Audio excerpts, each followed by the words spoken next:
Okay, recording for 250 and our second Zoom session. Last week we covered non-electronic acoustic modifications. Got that out of the way. We're doing a review today too, but not of that. This one's of ANSI testing. So, looking at good old ANSI measurements, and you've had that covered in another course, but for the sake of making sure we all get it, I'm going to just kind of run over the whole gamut of ANSI testing today, kind of as a review. And then that way, next week we'll do fitting methods. And you've had that in 150, but I really think a review since this past summer would be very helpful. And Lynn Royer agrees, and so does Rebecca Kraus. I think we're going to be updating your 150 course. We're going to be making it mo better. So I'm going to be on that course, like giving up some information to, I believe it is Cluck. What's her first name? I can't remember. Michelle Cluck. There you go. So she and I will be working on some of the course material for that. But at any rate, without any further ado, let us look at some ANSI testing for you. All right, we go to share screen. And we share the screen. Let's share. Okay, now, American National Specs Institutes. I mean, ANSI does everything from plugins to microwaves to computer printers to airplanes. I mean, they do everything. It's a specifications institute. And in Europe, it's called International Electrotechnical Commission, IEC, as you can see here, bold-faced on the top. Now, the main thing about ANSI, and I'll just stop sharing for a second and we'll just talk. ANSI measures hearing aid hardware. That's what it does. It measures the hardware. Just like a mouse on your computer is hardware, your keyboard is hardware, your monitor is hardware, your CPU is hardware, your scanner, your printer, those are hardware, okay? ANSI tests the hardware of a hearing aid, and that's the mic, the amp, and the receiver. ANSI doesn't touch the software. ANSI measures hardware. And when you think of software, well, you're thinking of PowerPoint, Microsoft Word, Excel, and all your apps that are on your phone. That's software. Well, ANSI doesn't look at that crap. They're looking at the keyboard. How does it work? And how does the telephone speaker on your cell phone work? And how does the mic work on your hearing? So mic, amp, receiver. And in the old days, hearing aids were analog.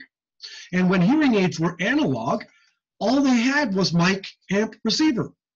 So ANSI was king you-know-what of you-know-what island. I mean, ANSI was it because hearing aids didn't have software. You had controls on a hearing aid, though, much like the dimmer switch in your living room, where you can, you can raise the light, you can lower the light. Well, you could do that on analog hearing aids, too. You could raise the bass, decrease the bass, raise the treble, decrease the treble. Sure, you could do that, but it was all done analog. In other words, by scraping a needle across a copper plate. I mean, literally, like the dimmer switch in your living room. Honestly, there was no numbers. It wasn't zeros and ones and algorithms. And no. Hearing aids changed sound into electricity. The electricity was made bigger by adding from the battery. And then the bigger current was changed back into sound. Done. Sound into electricity into sound. Now it's sound into electricity into numbers into electricity back into sound. And that the numbers business is your analog to digital converter, your digital signal processor, and then your D to A converter, all that crap. And ANSI doesn't even look at that stuff. So ANSI is checking out the mic, the amp, and the receiver. And a lot of times ANSI has slid kind of into the back seat because hearing aids have become software driven.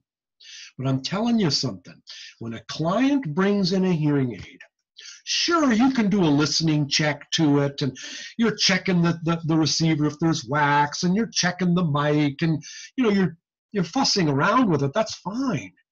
But there ain't nothing like running an ANSI test, because an ANSI test is going to tell you, is the hearing aid running according to specs? And the specs of a hearing aid are on the software. If you pull up Bernafon or Unitron or any Phonak software of a particular model, you can look up the specs right there. And then you can run the hearing aid on your hearing aid test box and see if it's running according to specs.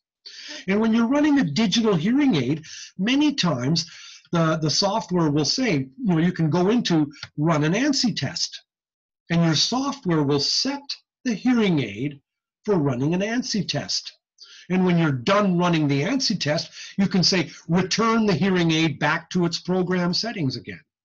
So you can make the software tell the hearing aid, leave your program settings and run on ANSI mode, and that means full blast. ANSI means pedal to the metal, downhill with the wind. Okay, sails full out. Volume, full blast, no low cut, no high cut, no compression, nada. Run this frickin' hearing aid like it's pedal to the metal. And then, when you're done your ANSI test, return back to programming. Okay, so never think you shouldn't do an ANSI test. ANSI tests are really good for troubleshooting. So when you're troubleshooting a hearing aid, ANSI's testing the electronic components of your hearing aid, as opposed to last week, the non-electronic acoustic modifications. Well, ANSI looks at the electronics. And I don't mean the software, I just mean the wiring, the distortion, the noise created by the hearing aid. And you know what? You can divide ANSI tests into 5, right here. Let's keep it straight and simple. We don't have to get lost into all kinds of ridiculous stuff. OSPL 90, my thumb. Full on gain, my index finger.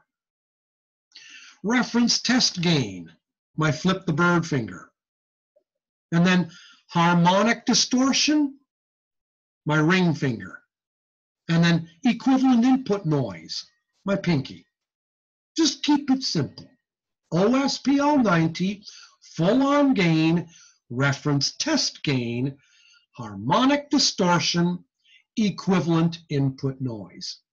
And harmonic distortion, you can just write as HD, equivalent input noise, EIN. So with those things in mind, now let's look at ANSI in our notes and in our PowerPoints. Okay, got that done out of the way. Here we go. So I actually like doing that better than looking at the notes. It's more fun. Anyway, hearing aids are normally measured on people with hearing loss. This is really your measurement later in the course. ANSI is a measurement of hardware of a hearing aid, the mic, the amp, the receiver. In years gone by, analog hearing aids ruled. Analog is all hardware, no software. Excuse me. Today, ANSI is receding because software has now become king. ANSI is still important for testing whether a hearing aid works or not. Client comes in with a complaint, first thing to do is the ANSI test. We need to know, is the hearing aid performing according to specs? Now, you all know that an intact cochlea is the best analyzer. So in your notes, put a star by this guy, Ling. Now, he's not a Chinese fellow, although the last name looks like it would be Chinese, okay? He's not. He was a British fella, and he had 5 speech sounds. He would talk into the hearing aid and listen to it through listening tubes, and he would say, ah, e, sh, s. Now, what do you notice about those sounds? Is the lowest, ah, e, sh, s. So you're going from low pitch to middle pitch to high pitch. Ah, e, sh, s. And that's a nice quick way to tell how the hearing aid is doing with low frequency versus high frequency sound inputs. And that's often called the Ling speech test. Okay? But that's not really an ANSI test. An ANSI test has the other parts we're talking about. So ANSI enables standardization, or looks at, but ANSI standardization enables specs sheets.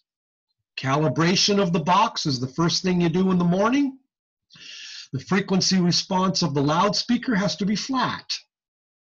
Don't worry about this type of stimuli, who cares? Okay, leave that alone. Let's look at our PowerPoint now and look at a typical ANSI test box. Now, what you're looking at here is an old system.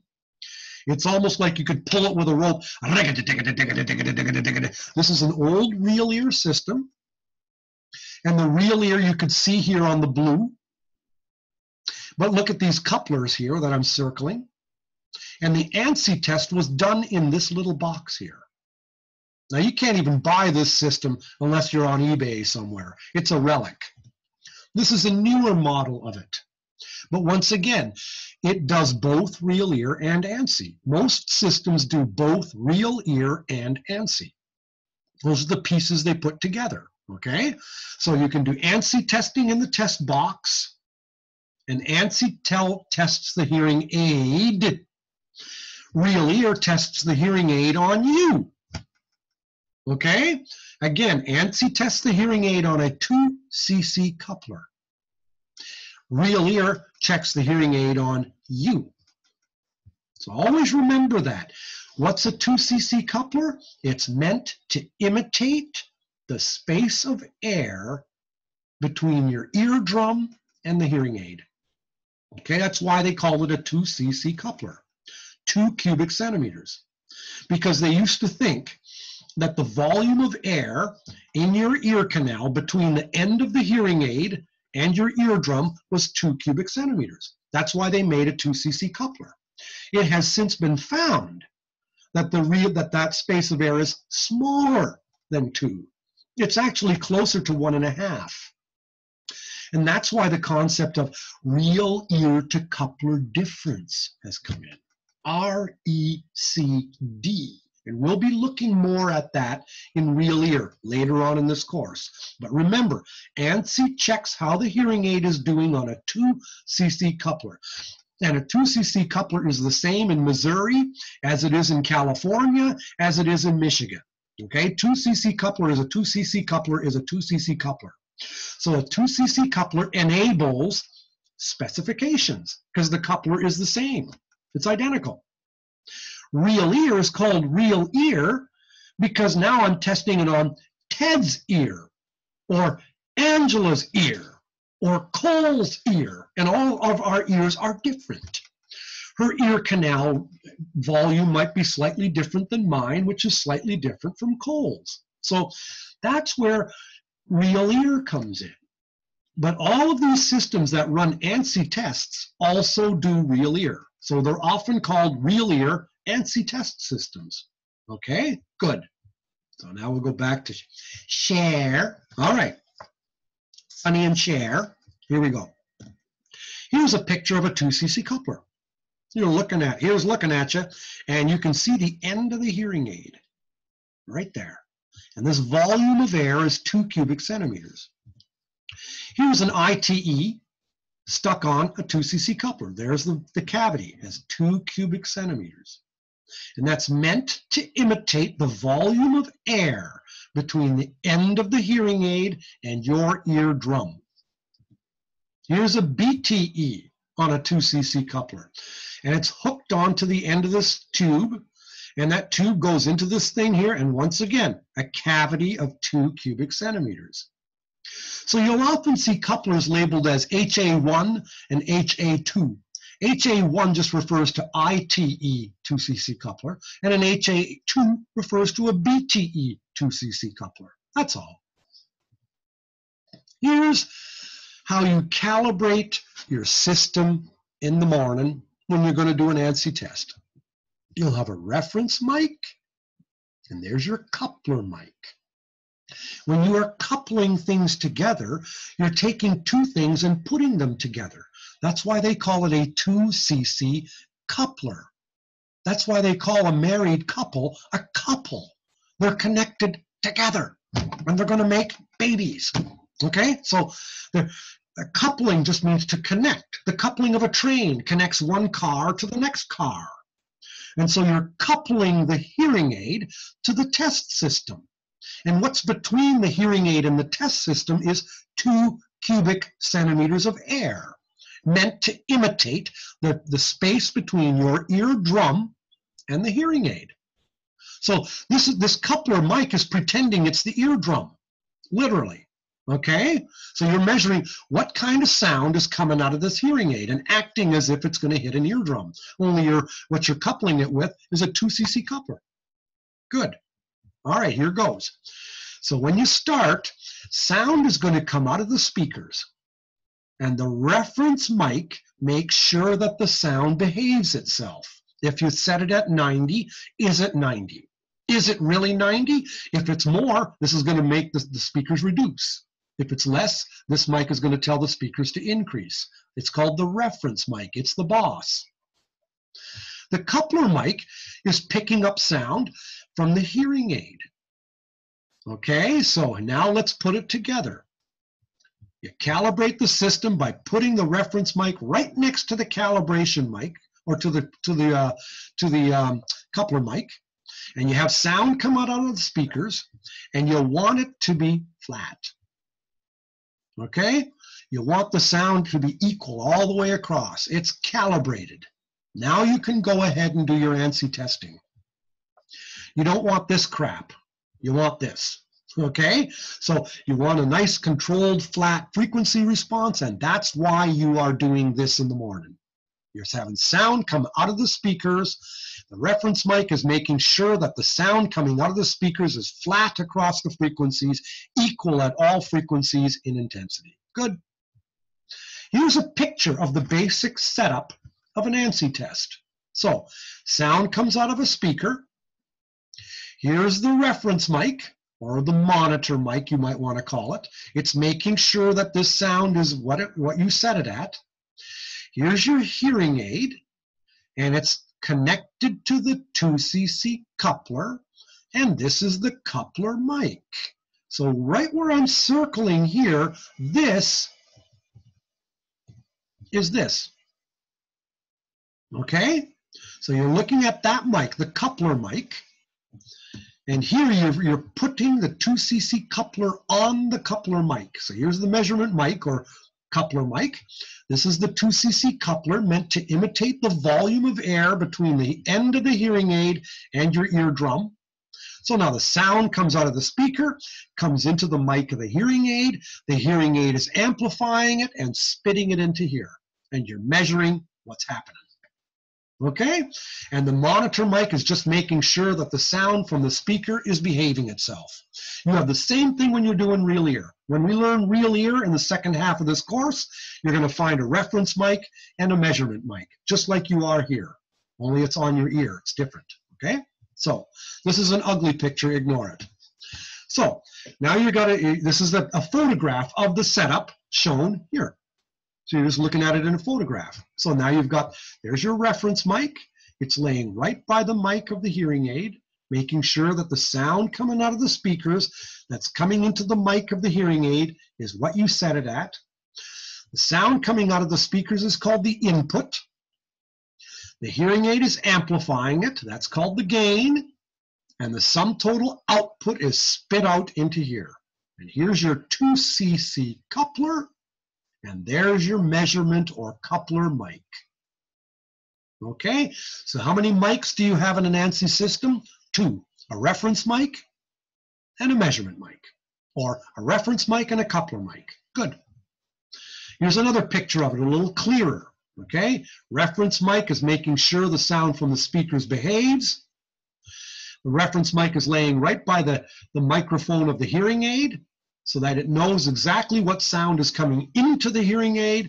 Hearing aid is amplifying it, and now the amplified sound is whistling down and going through the 2cc coupler into the measurement mic. Here's a close-up. Look at this BTE. You can see its mic, and you can see the reference mic laying right beside it. Here's how you'd connect an ITE. And this is an ITE 2cc coupler. This is a BTE 2cc coupler. They're the same thing. They do the same thing. So you're putting putty around the end of the ITE, you're sticking it in here, and once again, you've got 2 cubic centimeters. There you go. You jammed it into the coupler. You're going to twist this coupler onto the measurement mic, just like you did with the BTE, and Bob's your uncle. There you go. You've twisted that onto the measurement mic, and now you're doing the same thing as you did with the BTE, you're doing with the ITE. Exactly the same. Okay? Different strokes for different folks. Good. Here's a picture of KEMAR.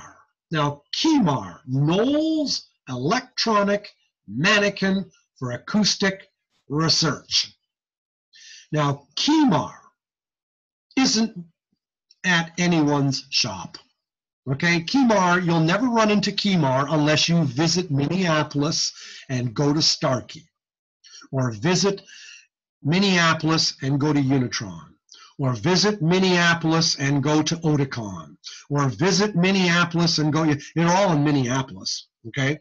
With the exception, I believe, of Savantos, but everyone else is in Minneapolis. That's the Jerusalem or the Mecca of hearing aid companies in the USA. You know where it is in Canada? A small city called Kitchener. That's Kitchen with an ER on the end, Kitchener. That's about 60 miles away from the biggest city in Canada called Toronto, which, by the way, is freezing right now. They're at minus 30 degrees or something. They're just freezing. And they don't normally get that cold, but they are under a polar vortex. Hey, did you see the lunar eclipse a couple nights ago?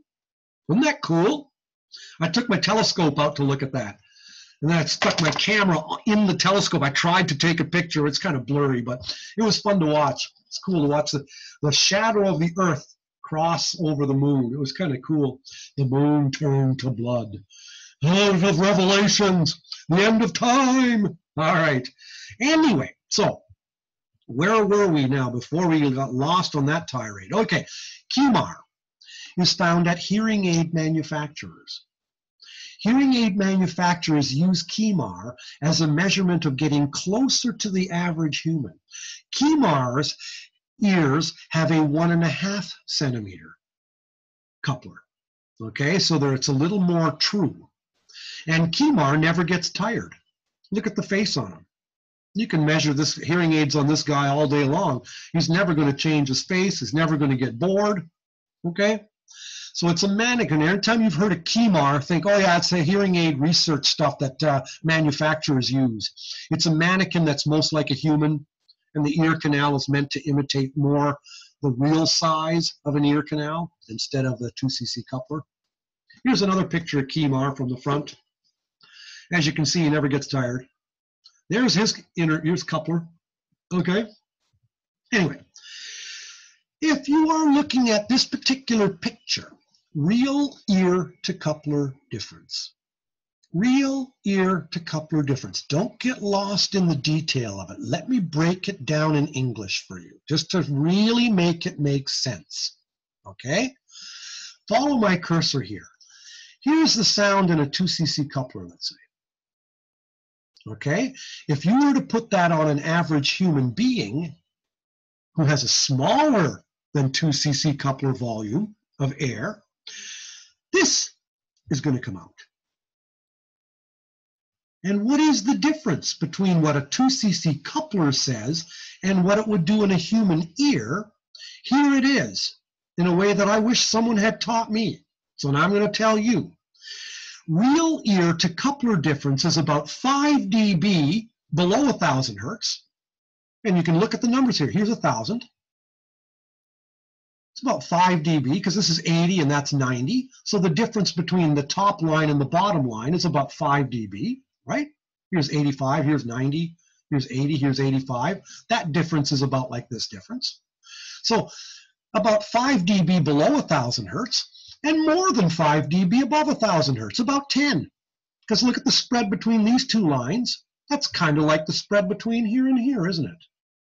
So if I ran a hearing aid on a 2cc coupler and it did this, and then I was to put the hearing aid on Cole's ear or Angela's ear, it would do something like this. the difference would be about 5 dB below 1,000 hertz and about 10 dB above 1,000 hertz. So my picture is showing the same thing as this picture is. And here's a table, okay? Look at the two, forget the 6 cc, forget that. Look at the table here. 2 cc coupler compared to a real ear. 4 to 5 dB difference below 1,000 hertz and about 8 to 12 dB difference above 1,000 hertz. So if you're looking at a hearing aid, let's say here, look at the dashed line. This is what some BTE was doing in a 2 cc coupler, the dashed line. And on an ear simulator like KEMAR, which more imitates the real ear, because its coupler here is 1.5 and not 2. So again, the difference between what it did on a 2 cc coupler versus like KEMAR, about 5 dB below 1,000 hertz and about 10 dB above 1,000 hertz.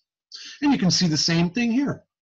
Output OSPL 90 on a BTE, measured on a 2 cc coupler, the dashed line, versus an ear simulator that's more like the human ear. So about 5 dB difference below 1,000, about 10 dB difference above 1,000.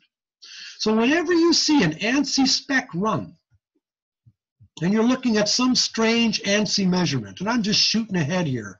Here you go, some ANSI measure.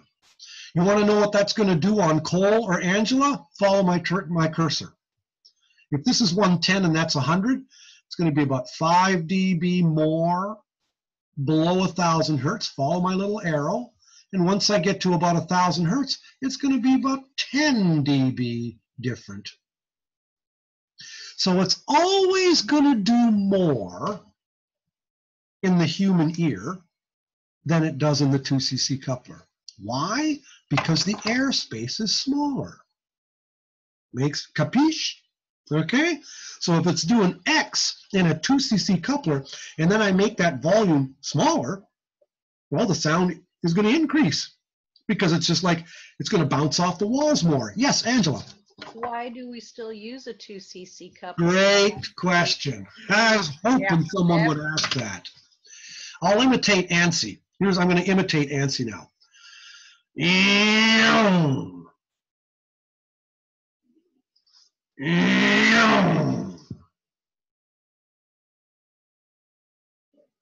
Slow. ANSI is bureaucracy. It takes years and years to get anything through.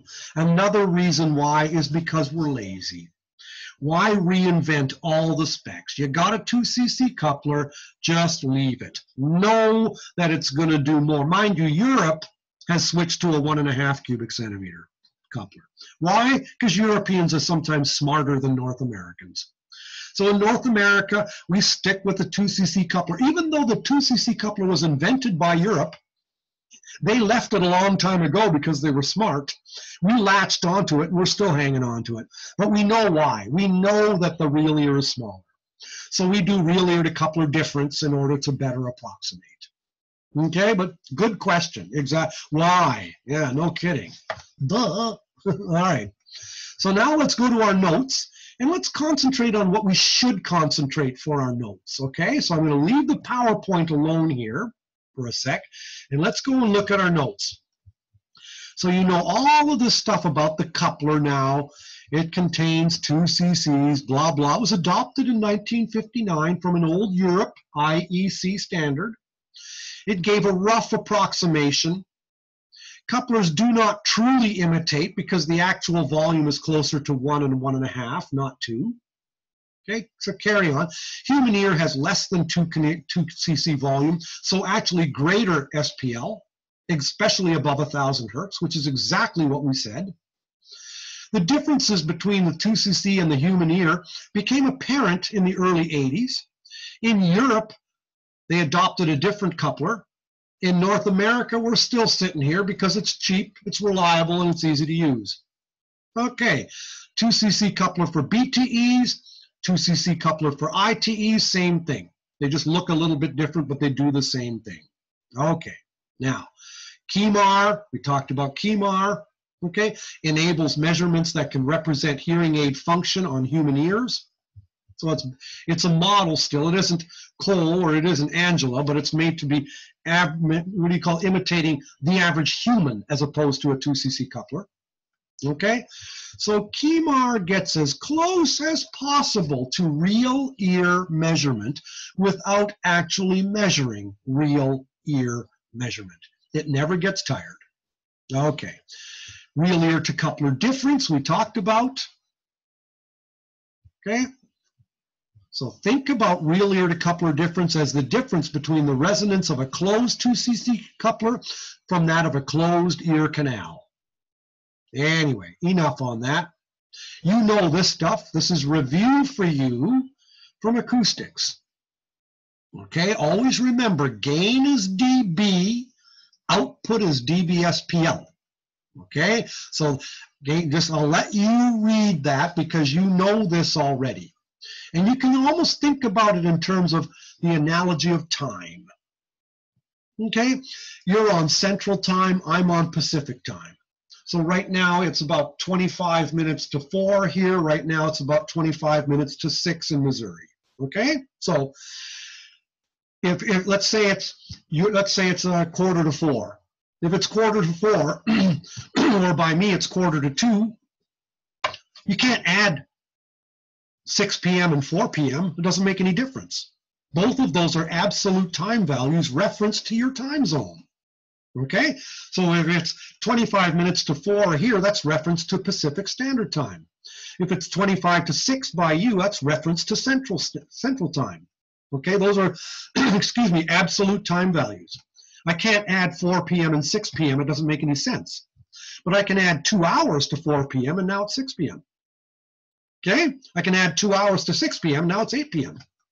So 2 hours is a relative time value. 4 p.m. is an absolute time value. Get it? Good. Let's get some ice cream. All right. So when you're looking at the decibel from hell, just be sure to keep those things in mind, what you learned in acoustics class, okay? No need for me to repeat it anymore. We'll leave it alone. Another thing you're going to find, and I'll just give a quick review of this. There's 3 things here. 1, 2, 3. These refer to how hearing aids were verified on people. Okay? Functional gain meant this. Test the guy under headphones, write down the thresholds, now take the hearing aid, and yes, hearing aid singular because everybody fit monoraily in those days, put the hearing aid in his ear, set him in front of a sound field speaker in the booth, but the headphones are now off. Now the sound's coming from a speaker. Turn the hearing aid up to a comfortable volume and test his hearing thresholds again. So now you've got unaided thresholds under headphones, aided thresholds in a sound field, and the difference was called functional gain. The guy raised his hand when he heard the tone under headphones, and he sat in the room and he raised his hand when he heard the sound with the hearing aid on. And you compared aided to unaided hearing thresholds. And that was called functional gain. Were you getting the right amount of functional gain? And there are still some old quacks out there that still use that, believe it or not. The next one is called insertion gain. And that's with real ear. You put a tube in the guy's ear canal, you measured his unaided ear canal resonance, then you kept the tube there, you put it on the hearing aid on top, and you turn the hearing aid on, and you measured it again. So you had real ear unaided response, real ear aided response, and the difference was called insertion gain. So one was raising a hand unaided versus aided when you heard the tones. The other one was measuring the resonance of your open unaided ear canal and then putting the hearing aid in the ear and now measuring what's going on in the ear canal. And the difference was called insertion gain. And both functional gain and insertion gain were meant to arrive at the target of your fitting methods. Now in 150 you learned fitting methods. You must have learned about DSL and NAL and all those fitting methods. And those fitting methods had targets, right? So if you had a mild to moderate loss, you'd want to hit the target gain, or target, where you'd want to hit the target of the fitting method. So now, if you had a flat 50 dB loss, would have a certain target you wanted to hit. And functional gain, you could see if you hit that target with functional gain, or you could see if you hit that target with insertion gain.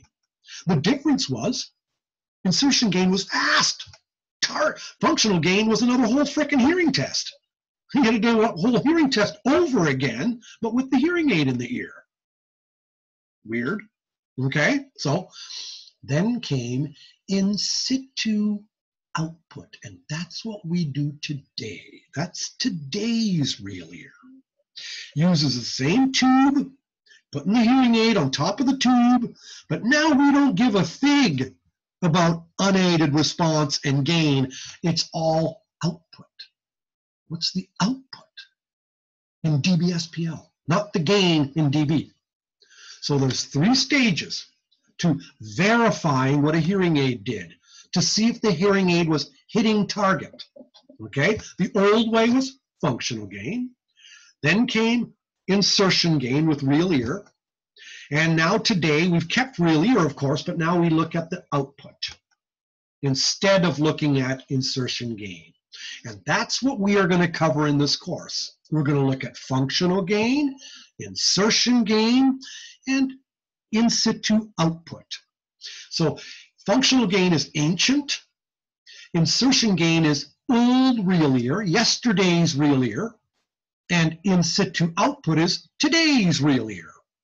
Okay, so we're going to have fun till my daddy took my T-bird away. All right, so now let's share a screen and we'll move on and just describe the 5 ANSI tests. And then we'll be out of here because we only got like 20 minutes, so we're good. ANSI procedures on the hearing aid test box. Hearing aid adjustments are set at full blast unless otherwise specified. OSPL 90. Purpose: to find out what the maximum output the hearing aid can possibly produce. So you are putting 90 dB into the hearing aid, and the volume is full on. So now you are measuring what the heck is coming out. And you're looking at 3 things. You're looking at a response curve, and you're looking at peak output, and you're looking at high frequency average output. So if, for example, you were looking at, let's just go into the power, here it is, here's an OSPL 90 response, okay? So 90 dB came into the hearing aid, the volume was full blast, and you're looking at, okay, this is what came out of the hearing aid. So now you're looking at the peak. That was, like, in this case, 130. And then the high frequency average is 1,000, 1,600, and 2,500. The high frequency average, 1,000, 1,600, and 2,500. You're looking at the average output of those 3 frequencies. They call that the HFA, high frequency average. So when you looked at OSPL 90, you looked at 3 things: the curve, and the peak, and the high frequency average. And something else to note here. Let's just look at this picture together. What do you think? Look at the peak. The peak here is at 130. So a typical TED question is going to be, okay, quiz, midterm, ding, ding, ding, ding, star, okay? What's the gain at 1,000 hertz? So you look at that, what's the output? 130. What's the input? 90. Input plus gain is output. So if my input was 90 and my output was 130, my gain is 40, because 90 plus 40 is 130. Okay, always remember, input plus gain is output. So look at this. Look at 100 hertz. Look at where my output is only 100. What was my gain? 10. Because my input was 90 and my output's 100. I guess that must be a gain of only 10. I guess this hearing aid's doing diddly squat at 100 hertz, I guess. All right, look at the next one. Fog. Full on gain. You left the volume full blast. The volume is full blast. But this time, the input is no longer 90. Now the input is turned down to imitate average speech inputs. Okay, your volume is full up. And no, you're not looking at output now. Now you're looking at gain. But the machine is doing this. You're not doing this. The hearing instrument test box is doing this. This is all run auto-frickin-matically. You're not looking at this. I mean, you're looking at it, but you're not pushing any buttons. It's just going through the procedure. But you have to know what it's doing. So the second measurement is full-on gain. The volume you left full blast, but now the input is more like speech. And the second thing that's different is you're looking at gain and not output. You're looking at gain and not output. So here, why don't I just pull up a picture here? Here, full on gain. Notice the difference. Okay? Here's, whoops. Here's the gain response. Here's OSPL response. DBSPL, you can tell, you're looking at output. Here, you're looking at gain. So here, 50 or 60 dB was coming into the hearing aid, and you're looking at what was the gain. Okay? Usually there's less happening in the lows. When you're doing full-on OSPL 90, whoops, you're bloating. You're hearing your cheeks are like, okay, they sometimes call this like the saturation response. The sponge can only hold so much water, and it just can't hold any more water. You're just putting 90 into the hearing aid and full on volume control, full blast, so your maximum gain possible with the hearing aid. What is it doing? The second one is the gain response, full on gain. What's the third one? The third measure is called reference test gain. Reference test gain. Now, here, the input is more like speech, and the volume is reduced. Because people don't walk around with the hearing aid on full volume. People walk around with the volume sort of in the middle. In fact, where is a regular, if you have a hearing aid that has a volume control, where is an ideal volume setting for that hearing aid? It's usually about 2/3 up. So if you're wearing a hearing aid and you can see a volume control, and the volume is set at about 2/3 max, that's perfect. That means they got another third that they can crank it up if they want to. You've got a bit of headroom, okay? So reference test gain, that third measure, is just like full-on gain, except now you're reducing the volume to more like a user. So you've gone to what from the maximum the hearing aid can do to what's the gain happening with a 60 or 50 dB input. And now the third one, keep that 50 or 60 dB input like speech, and now reduce the volume more like a user would.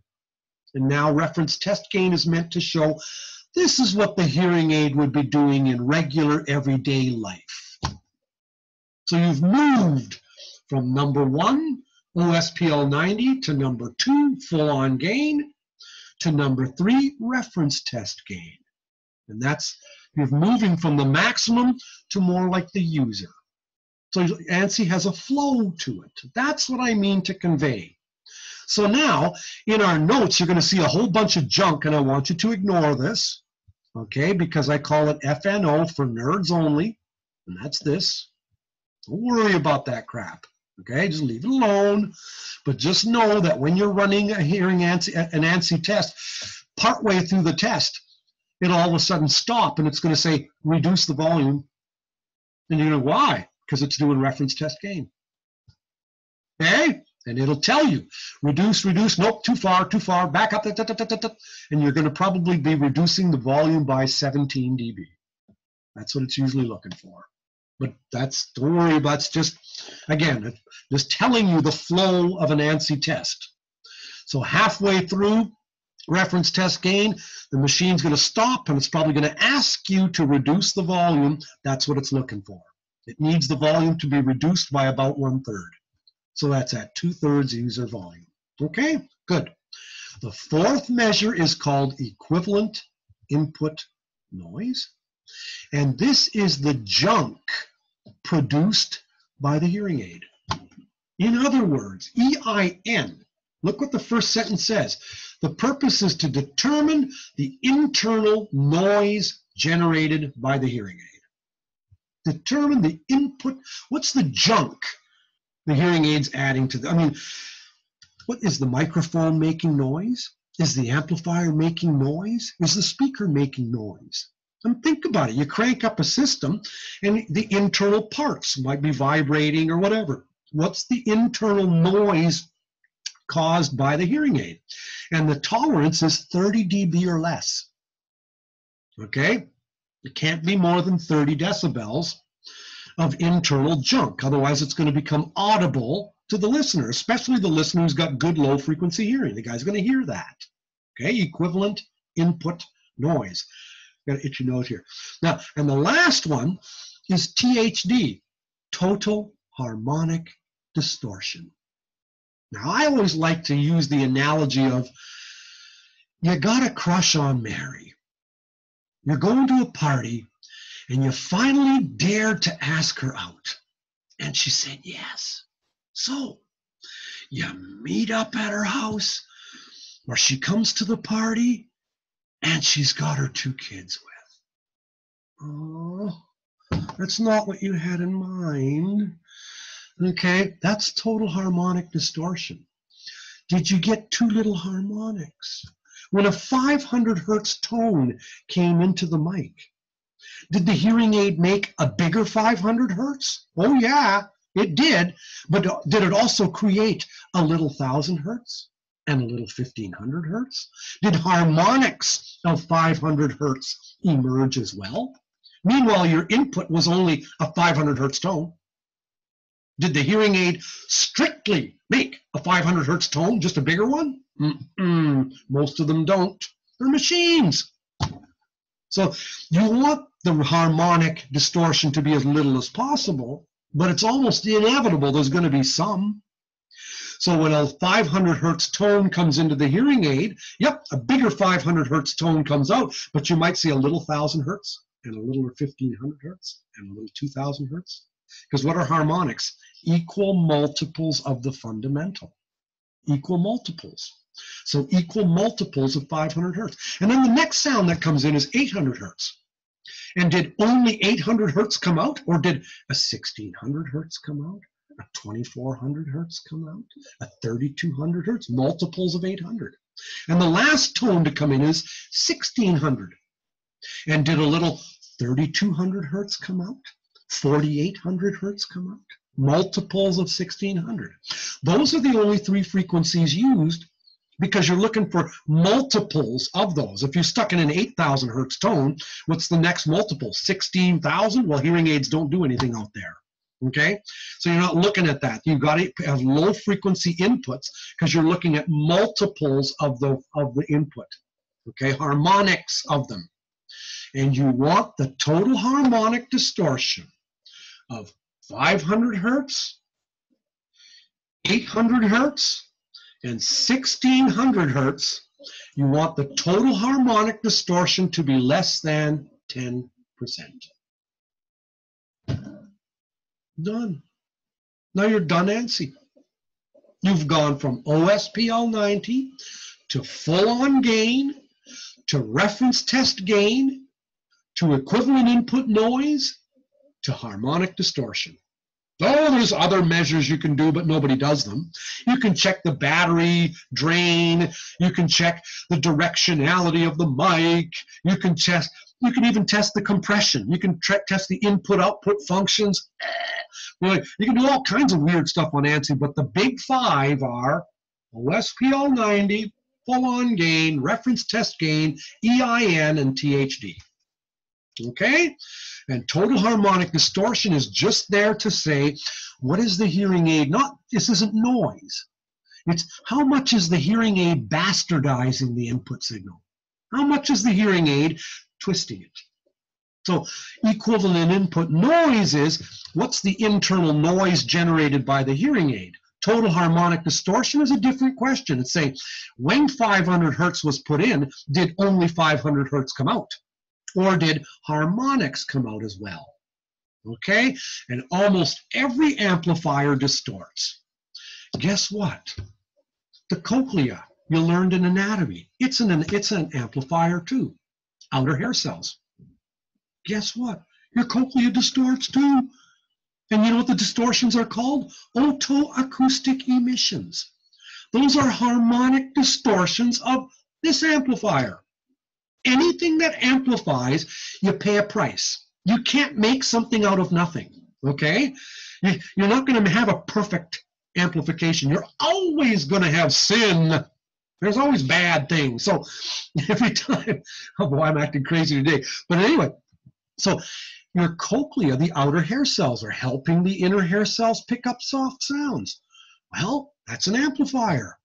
And guess what? Your cochlea has harmonic distortion, just like a hearing aid will. And guess what? They're called otoacoustic emissions. They are a byproduct of the outer hair cells working their butts off. You work hard, you sweat. It's a byproduct. Touch a light bulb, it's hot. The heat's a byproduct. Okay? You got the light, but you paid a price. It's also hot.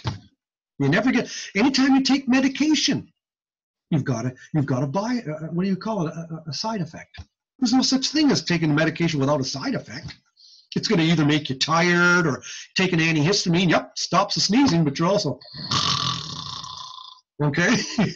You take too much aspirin to get rid of your headache, you're going to get ringing in the ears. Okay? You always have side effects. So when you're looking at total harmonic distortion, it's a side effect of amplifying. It's just shit happens.